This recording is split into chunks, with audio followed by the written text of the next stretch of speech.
நேர்கள் அனைவருக்கும் அஸ்ஸலாமு அலைக்கும் வரஹ்மத்துல்லாஹி வபரகாத்துஹு.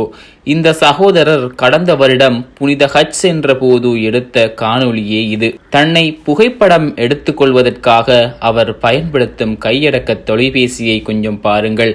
அதில் என்ன இருக்கிறது என்று சிலர் கேட்கலாம். உண்மைதான், புகைப்படம் எடுக்க அவரிடம் ஸ்மார்ட் போன் இல்லாமல் இருக்கலாம். ஆனால் புனித ஹஜ் செய்ய அல்லாஹு தாலா அவருக்கு அருள் செய்திருக்கின்றான். சுபஹானல்லாஹ்.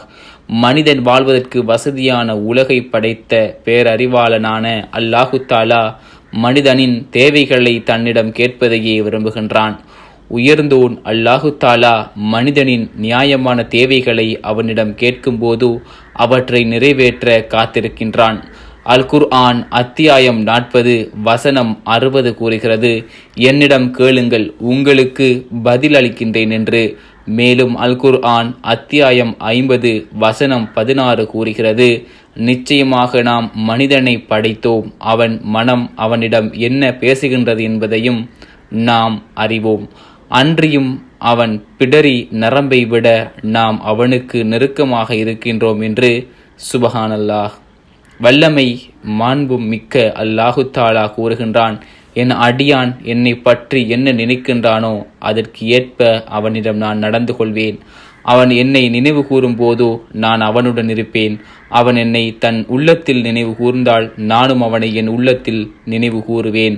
அவன் அவையோர் மத்தியில் என்னை நினைவு கூறினால் அவர்களை விட சிறந்த அவையினரிடம் நான் அவனை நினைவு கூறுவேன். அவன் ஒரு சான் அளவுக்கு என்னை நெருங்கினால் நான் ஒரு முழம் அளவுக்கு அவனை நெருங்குவேன். அவன் ஒரு முழம் அளவுக்கு என்னை நெருங்கினால் நான் வலதும் இடதுமாக விரித்து 2 கைகளையும் நீள அளவுக்கு அவனை நெருங்குவேன். அவன் என்னை நோக்கி வந்தால் நான் அவனை நோக்கி ஓடிச் செல்வேன் என்று கண்மணி நாயகம் ஸல்லல்லாஹு அலைஹி வஸல்லம் அவர்கள் கூறியதாக அபூ ஹுரைரா ரலியல்லாஹு அன்ஹு அவர்கள் அறிவிக்கின்றார்கள். எல்லாம் வல்ல இறைவன் இப்படி ஒரு பாக்கியத்தை நமக்கும் தந்தருள்வானாக.